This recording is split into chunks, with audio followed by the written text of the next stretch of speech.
also was different, probably for the same reason. So maybe it balances out. Anyway, this class's average was the higher one this time. So this class's average was like an 83, it's pretty high. I would die for an 83 or anything. Literally, jump off the cliff for Katie Burger.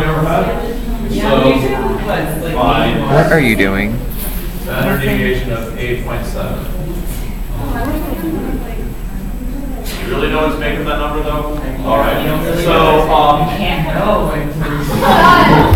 right, so when you look at this to collapse the wave function on your grade, that'll be too measuring the repeat, they will still give you the same value. If what you got, as always, if what you got is not something that you are happy with, then do better. Just the important thing is to make sure you're ready for the redemption quiz, which is actually not that far off anymore. It's the first Monday of December. It's no longer so far away, right? So anyway, the point is what you didn't get, in particular levels 1 and 2, what you didn't, level 3 was hard. Levels 1 and 2, what you didn't get, you want to learn, right? You want to make sure you know that because this stuff is very important and it constitutes a large chunk of the quantum mechanics material. Okay, so focus on understanding what you didn't get this time so that you can show your knowledge later. All right, Anisha, Kristen.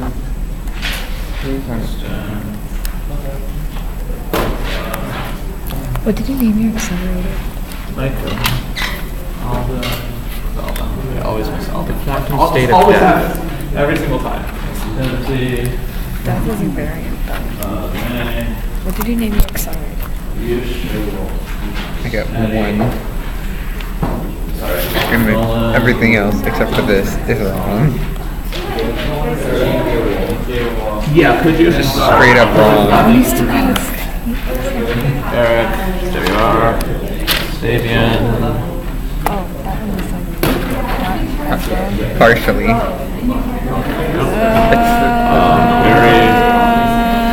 The only thing that's saving my grief is mercy and curving. You can do it. Never in my life would I think I would be relieved at such a great as this. I don't know. Hey, how is this right? Oh, you got that right. Okay. He must have taken so much pity on me if he wrote that much and I wrote this much.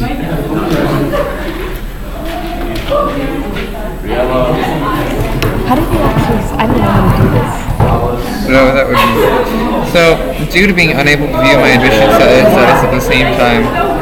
No, I had that at first, but I changed it. Wait, you got it wrong? No, you got. I have a radical there.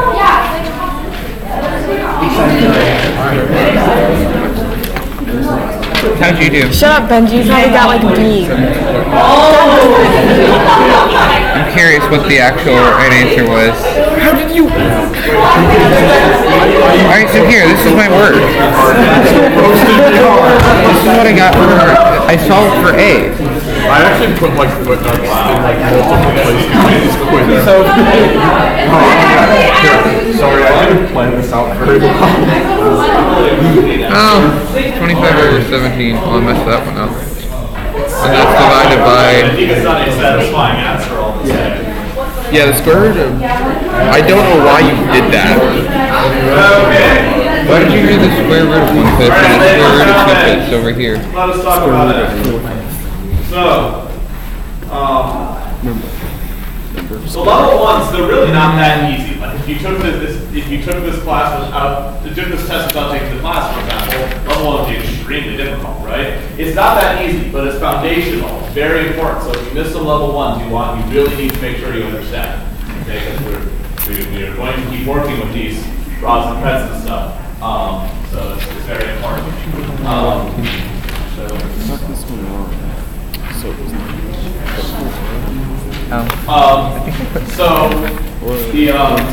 So for number one, the key is that you need the probability of getting into Harvard to be 20%. Why 50%?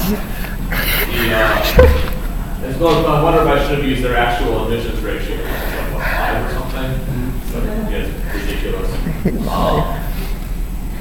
You know, when I went there, it was like 12% yield. So that means I might not get in there anymore. Doesn't bother me anymore. So really, what you need then is the probability of measuring yes on the wave function is 1/5, which means therefore that the probability of measuring no is going to be 4/5. Right? This is the requirement. That's what it's saying has to be true of it.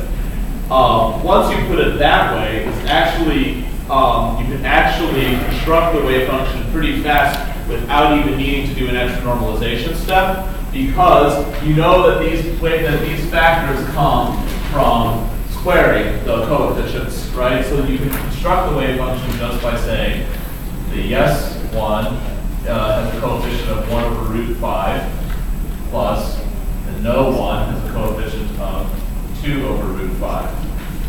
That's square root of 4/5. And there's your answer. That's the easiest way to do it. You could have done it a little slower, but would have been fine, is by saying, okay, well this one is 4 times as much as this one, right? And so you start with this one here, and then you have 2 times, and you put a 2 here, because that's be square root of 4, just like we did in that other problem. So you did that, and then you can normalize it, your normalization factor would be 1/√5, and that would work as well. You get the same answer. Yeah? You can have plus or minus 35, right?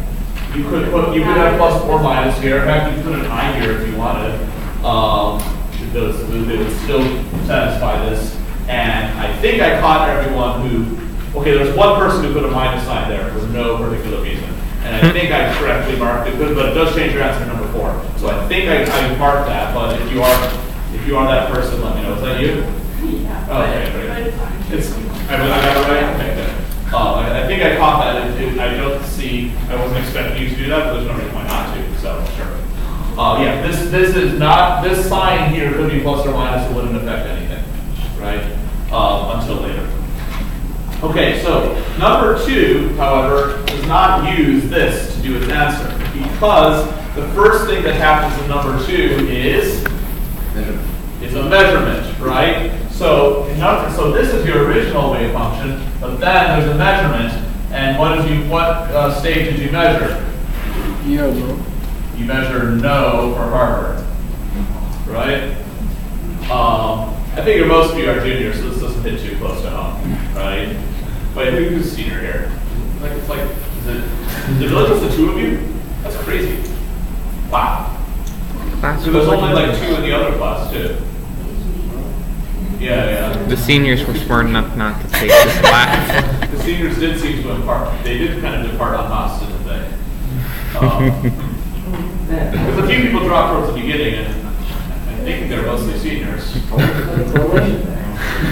So the juniors basically shaved their ass. Well, Steve and Eric and Cosby were staying, like, braving all the hordes of crazy juniors,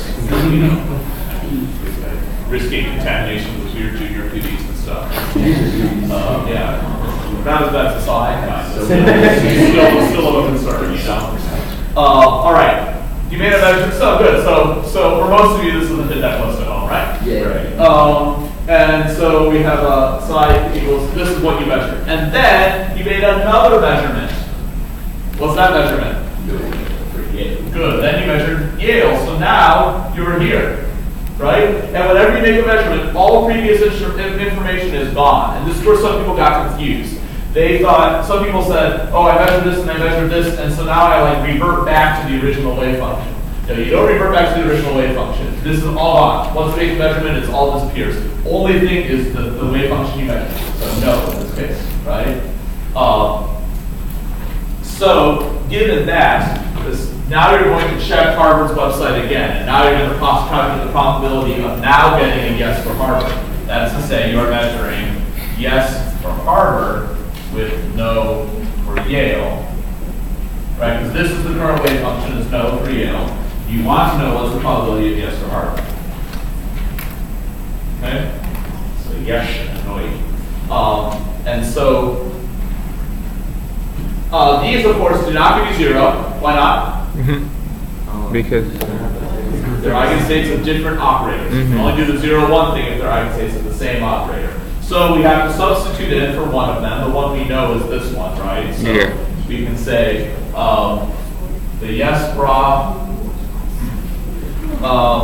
and then 1 over root 2 times yes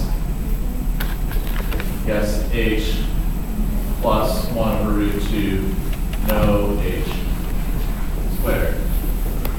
Right? Yeah. So that's just substituting in from no Yale directly from the form of the equations given up top. When you distribute the bra over here, the yes and yes gives you 1 over root 2 plus, and then yes with no gives you 0 squared, and that gives you 1/2. So you have a 50% chance of getting in this time. Yes, sir. So you're saying the odds of getting into Harvard in this situation are higher if you look at Yale first? Yes, in this situation, when you first started out, your initial wave function was slanted against you, right? But if once you looked at Yale first, then your odds jump to 50%. The universe feels sorry for you. Yeah, something like that. Now, this is not actually how it really works. darn. It turns out that looking at your rejection letters over and over in different orders will not help.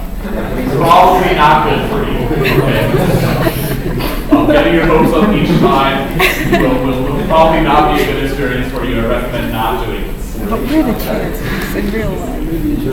Okay, it's not a quantum state of flux, so therefore Why it doesn't not? matter. Maybe it can be. Let's make it. So, I used to have a problem. I didn't put it on this one. I used to have one version of this. I had a problem on when I put I said, so using this, how could you guarantee getting into to virtually guarantee yourself getting into Harvard? What would you do? What would your strategy be? Switch back and forth. Yeah, look at Harvard, look at Yale, look at Harvard again, look at Yale, look at Harvard. And if you get into Harvard, don't look at Yale. Right? And when I hear the question, people would always say things like, give comments like, study really hard, donate lots of money. And let's study really hard. I'm like, no, sadly, that's not sufficient to guarantee. And so the ones that said donate lots of money have a point, though. You know that Harvard nor any other school, private school at least, none of them claim that they won't give preferential treatment to people who donate lots of money. Well, They don't claim that. They totally will give you preferential treatment if you donate lots of money. Why can't I be Why right? donate money?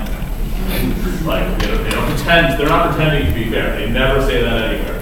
They never say we will admit people regardless of how much money they have. It's not in their statement. Beat the rich. They don't say we will admit people regardless of whether their daddy donated a lot of money or whether their daddy is a senator who can approve bills that give us money. Right? That is actually not what they say. So, does that make you feel better about the universe? Yeah. All right, so, and the moral is college is dumb and unfair. Stop paying attention to it. Real college works closer to this than you might think. The numbers are different, but it's still pretty random. All right, so number 3, sorry, what do you tell your dad? Some people have interesting ways of phrasing it. Well, that was Jay, yes. Dad, you don't understand me. And you scoff, that's right, yes, and then you scoff. Thank you, man, for demonstrating me. And so, so the probability that you got into both schools, a lot of you tried to calculate it, can't do that. It is not calculable. A lot of you tried to do it by simple regular math rules. The regular math rules don't work because knowledge of one precludes the knowledge of the other. So some people are like, oh, well, I have a 1/5 chance here, a 1/2 chance here, so multiply those together, you get 1/10. Right? And that is wrong because the 1/5 and the 1/2 are taken off 2 different wave functions. They are not simultaneously valid. Right? They are never true at the same time. You never have a measurement that's true at the same time because measuring one precludes the knowledge of the other. That's the behavior of these, and you can see that behavior because when you measure Harvard, you didn't know Yale. When you measure Yale, you didn't know Harvard again. Right? Therefore, there is no way to answer your dad's question, and the best answer is to say, "Dad, you don't understand me." Storm off. I hate you, Dad. Someone else was like, "It's okay, Dad. I got it to UIUC."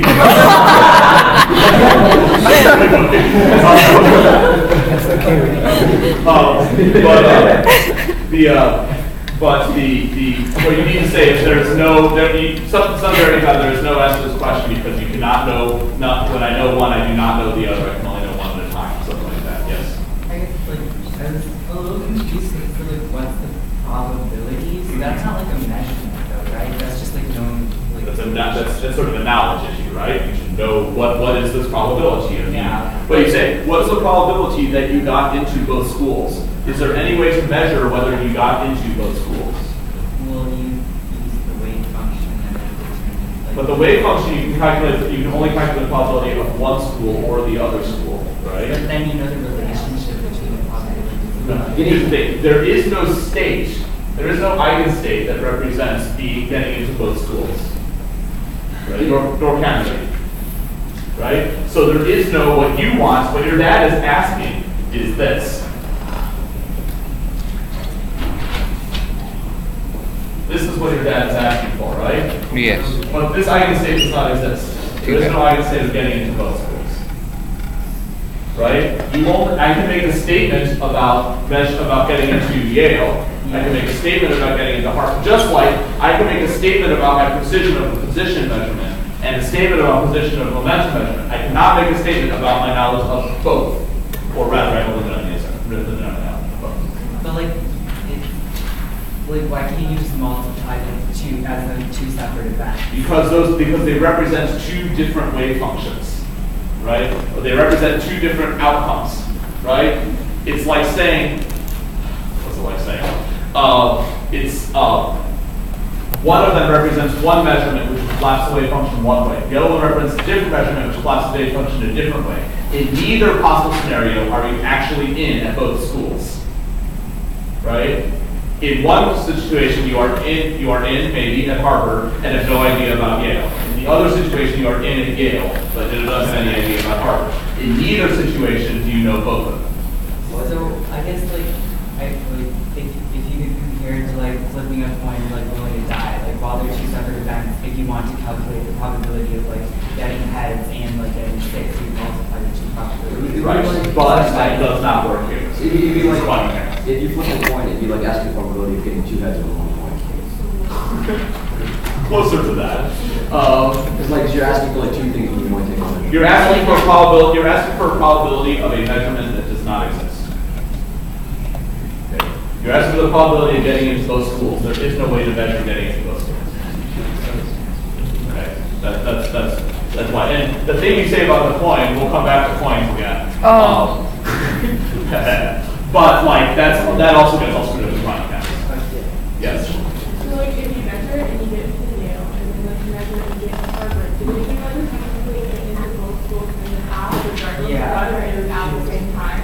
Well, no, right? Because if you're in Yale, are you in Harvard? What does it mean to be in Harvard? It means you have 100% surety that you got into Harvard. Right?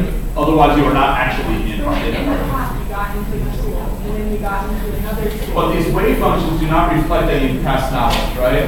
The wave function, which is your state of acceptance, does not represent past knowledge. It only represents your current state. I feel like we should. In other words, this was your state in the past, right? That state of the past has been destroyed. It no longer exists by you because you remeasured, right? So to say, oh, it happened to me before is no longer part of your state, right? Your past experience is no longer part of the quantum state. When the clerk asks you this question, screw you, Dad, you don't understand my generation. What is the probability, he says, that you got into both schools? It's Like, 5. if you're in one school and you look back and say, hey, that is my other. So did you put 100% for your answer? Oh, well, then, if you put 100%, you can make the argument. Oh, correct. Right, because you, or 0%, you put 0?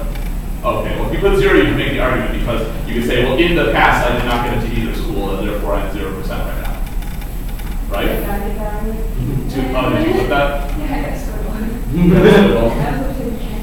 Oh, that's why, because, yeah, it's basically half right. No! No, because people who hedge their bets that way to try and get multiple answers. Well, I guess Maddie managed to make it work. But anyway, okay.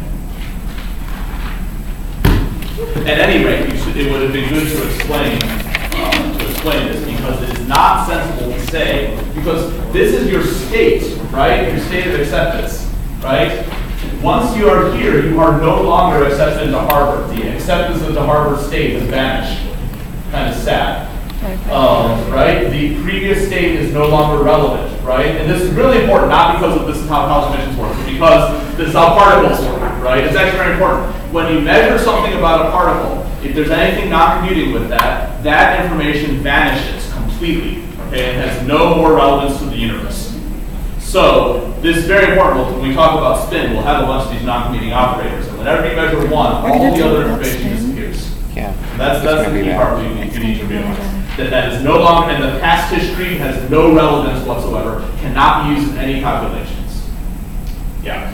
So like, I guess, so like if two operators are non-commuting, then it's like you can't, like I understand that you can't measure them at the same time, but you can't even know the probability. That's not what the question, that's not what the statement said. It doesn't say you can't measure them at the same time. It says you can't know them at the same time.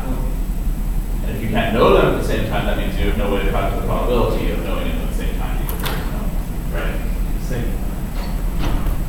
Well, So the relationship just does not. That's right. It's just not a sensible question. well, but here, instead of saying that, because your dad asked what's the probability of getting into both schools, right? Instead of saying, well, yesterday the probability for getting into Harvard was this. Today the probability for getting into Yale is this. And you're not going to be wrong. It's not going to be at the same time. If you made that statement, that would be okay. Okay. Right? Yeah, because then you're not making any untrue statement. Wait, then. But if you multiply those two together and say it's 25% overall, that would be an untrue statement. Okay. Right? If you're comparing two things that are not the same. Okay, great. Number four, give takes away function of question one, ask the probability of getting into Yale. That's to say, what's yes Yale? Because who would ever want to go to Yale? And so this is the quantity it's asking for, right? Probability of getting into Yale given that wave function. If you had an incorrect wave function for number one, I did my best to follow through and give you credit for this part appropriately. So for this one, the key is some people try to do this way too hard a way. You have a yes Yale, you have equations for the yes Yale ket. So it's very easy to create equations for the yes Yale rod, right? That just, and since there are no imaginary numbers in here, you just switch everything, right? And so you get, so you just have 1 over root 2 yes Harvard minus 1 over root 2 no Harvard. All that times the wave function, which is 1 over root 5, yes, Harvard, plus probably 2 over root 5, no, Harvard. Okay, here is one of those places where that sign here that could have been anything now actually affects your outcome. So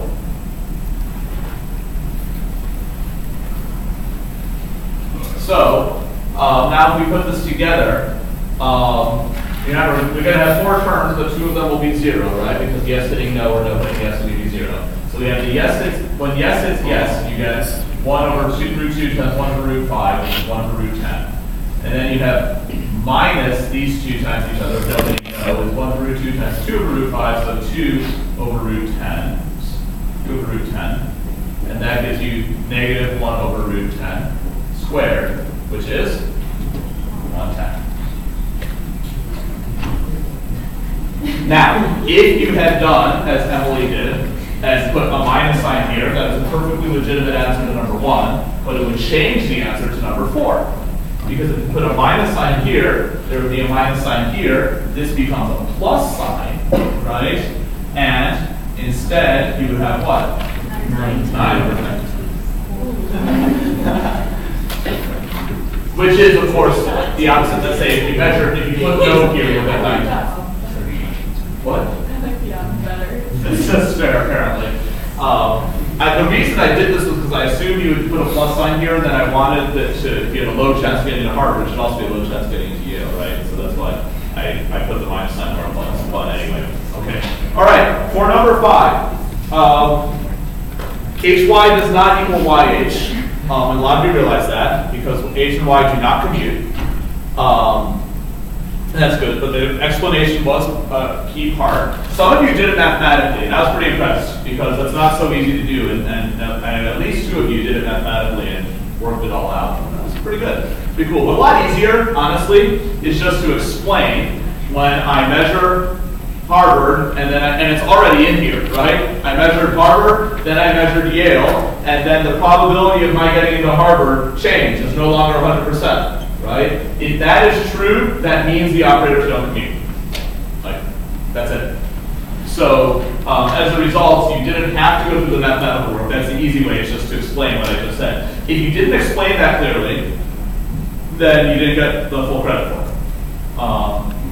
I don't want to show you the mathematical way, because it's a little long, but it's certainly doable. You basically just apply the operators, and you know how operators act on their own eigenstates. So you keep changing them into their own eigenstate form, and then applying operators to them. It takes a little bit of work, but it's certainly doable, and you show that you get different answers, which is cool.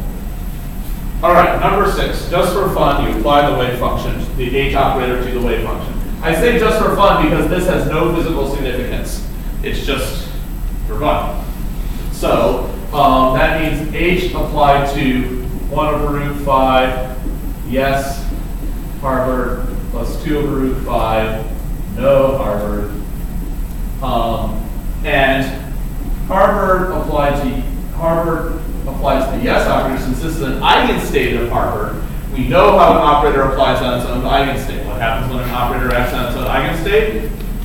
You get back the eigenvalue times that eigenstate, right? What's the eigenvalue that corresponds to yes? 1. So you get 1 times yes H. Some people put 1 times yes H. Whereas Harvard tries to no H will give you the eigenvalue which is 0. And 0 times anything is 0. So that means that Harvard applied here, because it's all very linear, this will go to 0, that will give you a factor of 1, and H of psi is 1 over root 5, yes, H. Some people then try to normalize it, which would be a mistake. This is not a wave function, it has no physical meaning. It is just a mathematical operation you can perform. And I only asked it to see if you understood how operators affect their own eigenstates. All right, number 7 is a tricky one.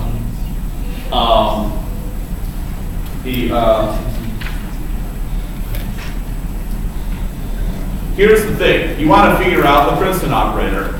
The Princeton operator needs to make it so that you have a probability for either Harvard or Yale getting into 50%. So you probably tried something like this. Like, okay, let's see. Yes into Princeton should be like 1 over root 2. How about this? That one works because it's 50% Harvard, right?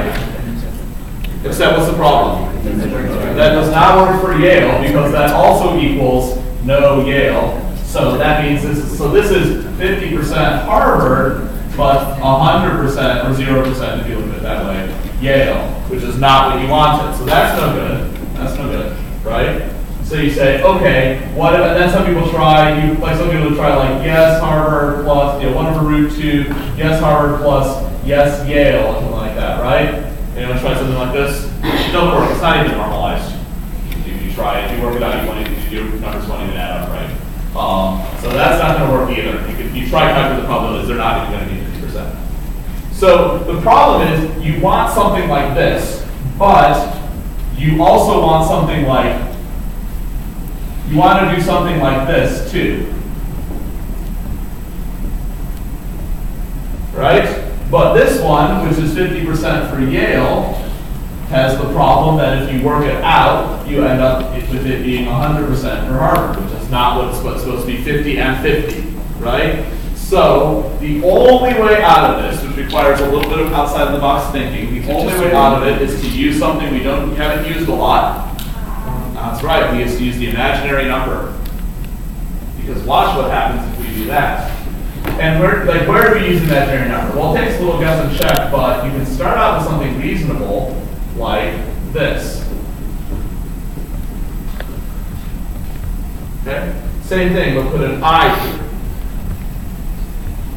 Well, why is that helpful? Well, the odds of getting into, the odds now, yes, Harvard given, yes, Princeton, right? This, to find the probability of getting into Harvard, you would still get 1/2 as a result, right? Because, yeah, and same for no, right? Because I over root 2 squared is still 1/2. Right, because you remember complex numbers, you multiply by the complex conjugate, you'll still get 1/2. The answer. So it works fine for Harvard. Now let's look what happens with Yale. So you take 1 over root 2 for the Yale eigenstates. You have another factor of 1 over root 2. Yes, Harvard plus 1 over minus 1 over root 2. No, Harvard plus I over root 2. Yes, Harvard. Plus I over root 2, no, Harvard.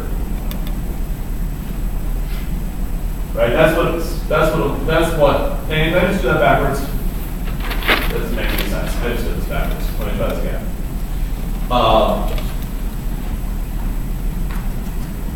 It's easier to do it this way. Let's do it this way. Okay? Oh, I told you to do eigenstates of 8. Fine. Sorry. Here's the thing. It won't matter. So I need to get these things substituted, which is not hard to do. If you take the equations at the top and you solve for them, you can find that if you just add the two equations together, you'll get that yes for Harvard equals 1 over root 2. Yes for Yale plus no for Yale. And no for Harvard, if you subtract them, is 1 over root 2. No for Yale minus yes for Yale. Okay? You see again, if you take these equations and add them together, the second terms will cancel out. And then you can just basically say that the sum of them, and then you have to flip the thing around. So some of them is just, it just comes out to yes Harvard. And ditto, if you just subtract them, then you get no Harvard. So a little, not a trick. And then if you plug that in here, you get 1 over root 2. And then here's 1 over root 2, yes, Yale, plus no, Yale, plus I over root 2, no, Yale, minus yes, Yale. Which is, we can factor out those roots too, we get 1/2, and then here's the yes, and then minus yes. You have 1 minus I times yes, Yale, and then plus 1 plus I times no, Yale. And the reason we go through all this is because if you now take, say, yes, Yale with this state, yes, B state, then you'll get just this coefficient squared, so 1 minus I over 2 squared, and that's 1 minus I times 1 plus I over 4, and 1 minus I times 1 plus I is 2 over 4 over 1/2. So it works, right? So here's the thing, you may wonder, why do we keep having complex numbers? The answer is actually because we have 3 of something. What do we have 3 of in our universe? Dimensions. And there are several times where operators of those dimensions need to work together in just such a way. And the only way to mathematically express that is to add in complex numbers. Right? When you have the complex numbers, it's with 2 of them, it's easy to get them to this 50% relationship. But if you want 3 of them, the only way to do it is to put in a complex number. If you put in that complex number, then everything will work out. Okay? If you don't get the insight that you need a complex number, then you'll never get anywhere on this problem, as maybe some of you discover. Okay, good. Any other questions? Good. Then let me collect these, please.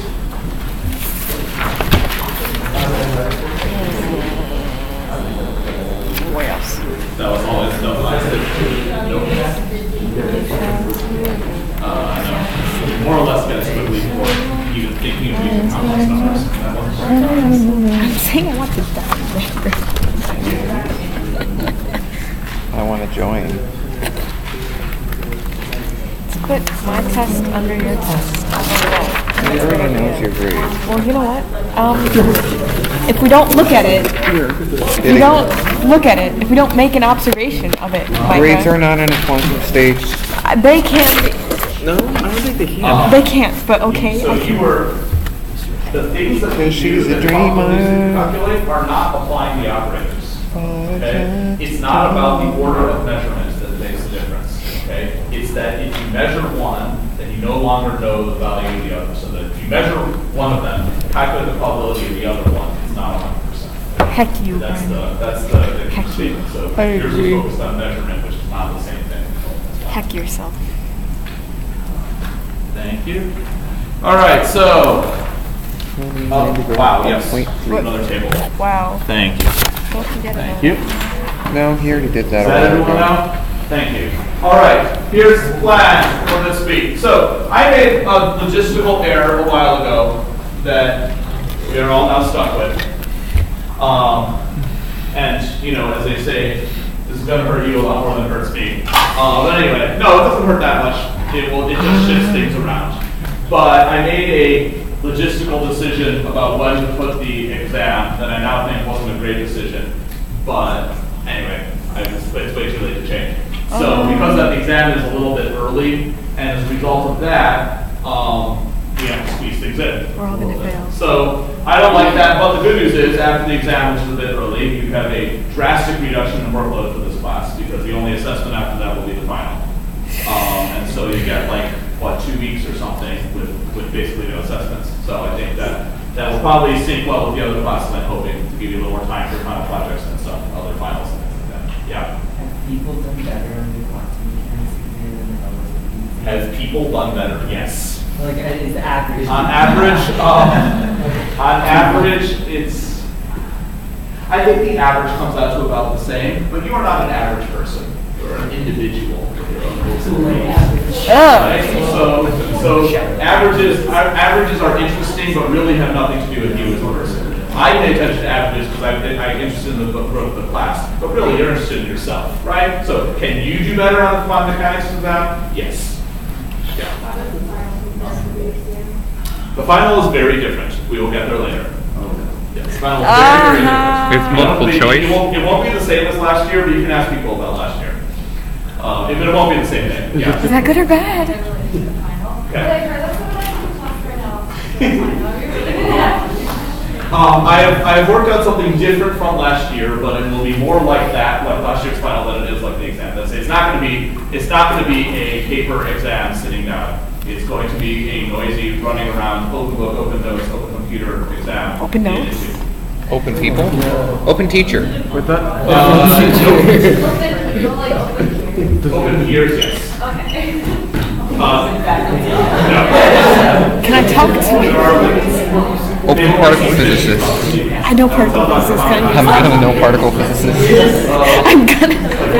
Why do you have to know right now? I'm going to Fermi Lab, so. Before 4:30, please. Okay, so that's coming up. So here's what's coming right now. Tomorrow, actually tonight, I will get out the slides for you.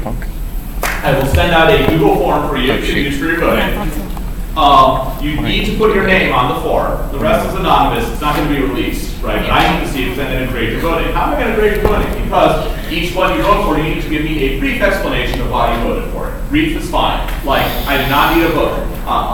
A sentence or two is good, right? Like, maybe this one had good whatever. I like this one. I thought such and such was creative. Like that, right? Just that's it. That's all I need. Woohoo. I don't even need you to go through all 7 of them. I just want they just because you're going to vote for top 4. Right?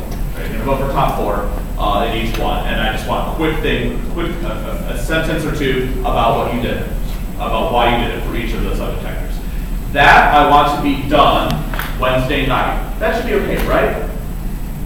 It shouldn't take very long. You just have to look through the stuff. You decide what you're voting on. You write down a quick reason for your decision. It's not like you're going to get it wrong. I actually want to see your reasoning because it was the reasoning from last year that made me realize that last year people were voting too much by the numbers and not enough thinking going on, right? So I'm saying, that's why I warned you, and I'll warn you again, don't just go strictly by the numbers.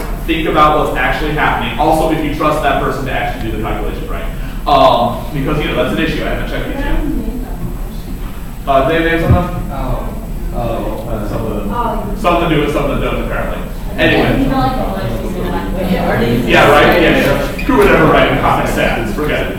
Right, so I mean, remember that there are some, I've had a few that for a variety of reasons have had mistakes in calculations, mistakes in like, oops, actually this is that big, oops, our magnet is not 770 Tesla, oops, our, you know, oops, this actually went over budget, we had one of those. And all of those keep in mind that, now you know who, all of those keep in mind that,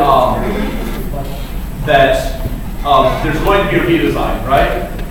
So, so if you think the design is good and can be redesigned well, right, then you can still vote for it even if it breaks one of the parameters because they're going to have to fix it. They're going to have to do a redesign for the final project, right? So, so that's that. Okay, the reason I want to do that is because I want to come in on Thursday with the results. So if you finish Wednesday at midnight, say, right, then on Thursday I can be like, here are the results, everyone, and then we can start working on Thursday. It's important that we start working on Thursday. Why is that? Because we need to have these things, the final part needs to be due on Monday. The final part needs to be due on Monday because we need to get our slides in for on Tuesday. What slides? The final the presentation we're giving at Fermilab. Right? You need slides for that, right? Well, why do they have to be in on Tuesday? Because what happens Wednesday? We're already home on Wednesday, right? And what happens when you get back? Fermilab. Go straight to the lab. So I always do it right after Thanksgiving to minimize contact conflict with classes, and that puts us real early this year. Thanksgiving's at its earliest point because of the way the first moves, right? So, so because that Thanksgiving's at its early point, which means we're finishing early, which means we got to get this done early. Sorry. You know, if I give you more time, you would almost all of you would just procrastinate anyway, right? So it's fine. What? I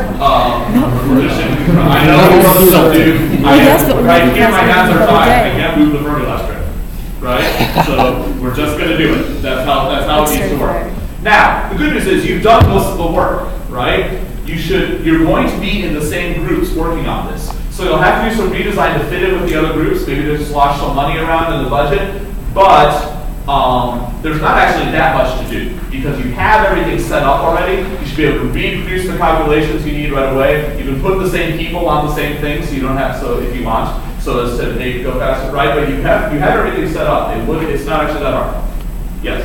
We're now allowed to carry over money like in the group project, in the group right? project, I will allow the detector, not accelerator, because that's never how it works. The accelerator is always completely a separate project. The detector can slosh money between parts. Okay. Detector with a total budget of $7.5 billion, and then you switch it around, shift it around. Yes. What are the parts that like neighbors together? Then you can do that. Like when you think together. However, just think you guys have to work that out, right? You have a total budget, you have to stay under. Yes. If one group wins like two different, Then I'll bump one of them down to 7. No, I will do it by voting. I'll do it based on the votes. Yep. So for like this, for the Fermilab, you also be creating slides for those. Oh, very much so. Yes. Your Fermilab presentation is worth a huge amount of points. Good news is you guys usually do well on it. Keep it up. how are like presenting? How are you presenting? You're going to have a set of slides that I'm going to put together. They're going to be, you're going to have a set of slides. There's going to be a bunch of them. And then, that's it. I'm going to put together into a single presentation. Each of you is responsible for one slide. Each slide should take about 30 seconds. That's our goal. If each slide takes 30 seconds, then you'll finish your presentation in 8 minutes because there's four groups of 4, which is about 8 minutes, right? Or less, because some of you groups of 3. Now, if things run over up to as long as a minute, you're still doing okay, right? So some slides may take a little more explanation, and that's okay. But these slides are going to go by very fast. That way, every single person who's there will stand up and present for a brief amount of time, unless everyone can be assessed. It will go fast. Yeah. I'm just saying, this is my reaction to it. We are all going to present there in 3 consecutive That's even better. detectors, right? We're going to give him a choice of 3 detectors. I don't know if it's he. Last year it was a he. It might be a she this time. Whoever the physicist is going to see 3 presentations, 1 on each detector, and will then make a decision between them. Okay? I want that presentation time to be around half an hour. Whoa, that's about 10 minutes each. If it runs a bit over, it's okay. We have an hour time slot, but I want to give the physicist time to respond. So, Maddie. Are we like graded if we like go for our like at Lab or like one? Oh yes, yes. The winning one gets extra credit. Woohoo! Yes. Will the physicist I need ask that. this battery detector religious? I need it more. Mike. I'm not sure. Will you have the answers? It's up to the physicist. Giving him a Tell me verdict. what I'll tell you. Is that your question too? What it's Or do you have a question? I did. Okay. So, wow. Years up. Okay, I hoped to start in with some stuff today, but we took a lot of time for this question, which is fine. I don't mind answering questions. It's just that here's the other issue is that because of the short time until the quantum exam, we really have to get some material covered in here as well. Okay, they're definitely higher than me.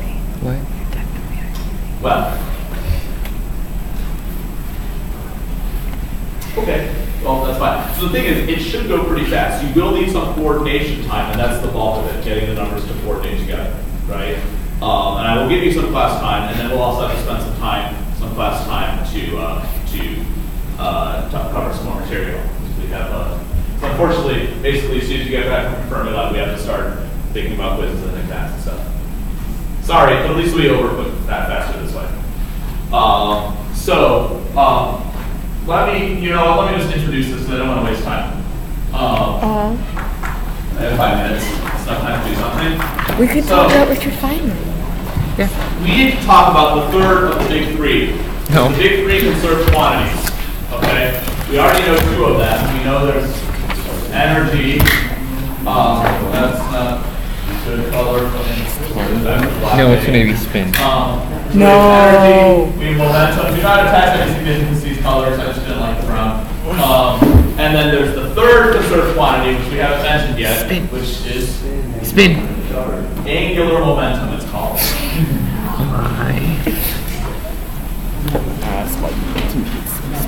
Okay. So let's at least define angular momentum, and I can do the demos next time. Demos are always fun.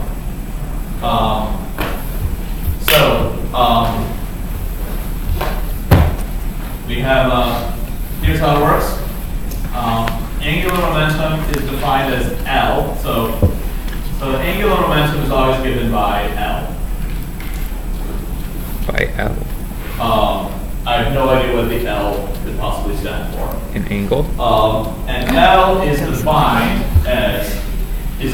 very roughly. I'm not going to give you the full proper mechanics version of it because we won't even end up carrying it. Okay, so I'm going to give you the simple version of it. When you take calculus mechanics, you'll have to do it for real. Have any of you in calculus? If you're in calculus, you're doing it for real now. Or right now? What's coming up? Yeah. Okay, so you're going to be doing this for real, and it will not look like this. So if you're in calculus, don't try and use the simple version of it. This is just the simple version. The simple version is it looks a lot like momentum, but it has an extra factor of radius in it. If you look, here's the idea. Angular momentum is about anything moving in circles or orbits of some sort. Okay? If something's moving in a circle, there is a radius r, right, of that circle, and it has a velocity v, and it has a mass m. Then the angular momentum is mvr. Okay? Where r is the distance from this is the center of the rotation. And it's an s. Yeah. Okay? This is called angular momentum.